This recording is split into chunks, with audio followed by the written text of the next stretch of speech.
Joining us right now to weigh in from Washington is House Freedom Caucus member, National Security Subcommittee Chairman, Congressman Ron DeSantis of Florida. Congressman, good to see you. Thanks so much for joining us. Good morning. Do you think Alabama voters elect a Democrat today? Well, I think under normal circumstances, the answer to that would be absolutely not, especially a very liberal Democrat, which Jones is, and he's not a good fit for the state. Obviously, these are different circumstances, and I was able to go down to Pensacola with the president this weekend, and I think he's looking at it just from the perspective of math in the Senate. I mean, you have 52 Republicans right now. There's probably a handful of them who are not reliable supporters for his agenda. So getting to that 50 and 51 when you're doing reconciliation, as we saw with health care and the tax bill, is a struggle. And I think he sees if we go down to 51, then, man, you just lose. Any one senator can kind of dictate this. And so I think he wants to beef up the numbers, not lose the numbers. Yeah, I understand. But do you want to do that with somebody who you're not sure has molested young girls?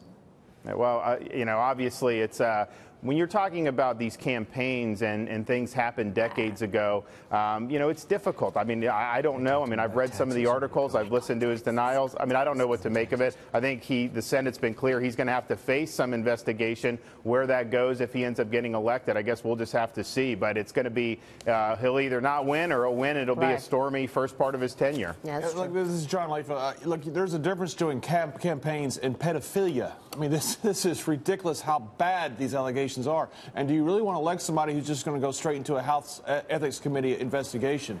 Shouldn't you have done some investigation to find out if there's any veracity to these claims first? Because you are opening up a terrible, terrible precedent if these allegations are true. This is beyond despicable if this is true, and especially if it's true and these Republicans are backing this guy. Well, we need some due process, though. I mean, we do need due process. We need all the due process, but the allegations are so horrific that something should be done, I believe, before this gentleman gets elected. And if they're not true, bring it out. And if they are true, then he shouldn't be running. Well, it's interesting. I got involved in the Alabama race in favor of one of my colleagues, Mo Brooks, who's a conservative congressman, has a really strong record. Right, that's right. And had Mo been the nominee, you guys wouldn't be talking about the Alabama Senate race. The question would be whether he wins by 20 or 30. And so I thought Mo had what it took, and I thought he would have done a good job. And, unfortunately, he didn't make it to where we are right now. But, I saw it pretty clearly from the beginning. Congressman, I want to turn the conversation to taxes. There's an important conference committee going on now in Washington. Are we going to see a compromise between the House and the Senate by the end of the week? And if so, what are the big what's going to win out? What are going to be some of the big changes that come out of that? Well, this thing's very secretive. It's kind of like the College of Cardinals. I'm waiting for the black smoke to start puffing. It's a Habemus tax bill, and maybe we'll get it, maybe we won't. I don't know. I hope so.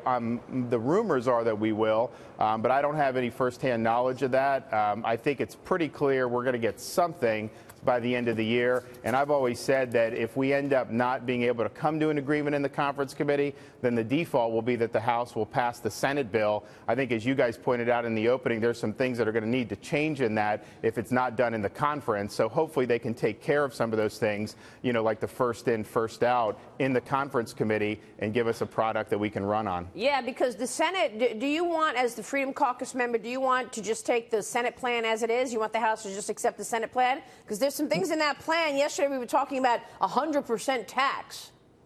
Yeah, no, I don't. But I'm just saying, people say, are you going to get a bill? And I say the worst case scenario would be that this House would then pass a Senate bill. I don't see a scenario where we wouldn't pass anything. But you're right. You have the quirky marginal rate in the Senate bill for some taxpayers, the first in, first out. So there were some things that I think. Is that going to go away, you think? Does that go away this week? It has to go away. Okay. I mean, it's just bad. Yeah. There's not a lot of time to work with, though, is there? I mean, we're talking about getting all this done in just a few days. Well, there's a lot of similarities between the bills. Now, obviously, there are some key differences. The thing about the House bill is we did not include the individual mandate repeal. I think we should have, because that would have freed up about $340 billion extra, and we came under the $1.5 trillion. So you had about $400 billion you could have played with. And I think you could have really lowered tax rates with that. And then I think our bill would be the bill that people would say, oh, we should do more like the House. The problem is, by not doing that, if you run the numbers for middle-income taxpayers, the Senate bill is better than the House bill. And so I think we left some stuff on the field there. But yes, I mean, I think you can work it out. I think we're better on the business side. I think the Senate's better on the individual side, except for some of the quirks that we mentioned. So get that done, and then let's get something on the president's desk either this week or next week.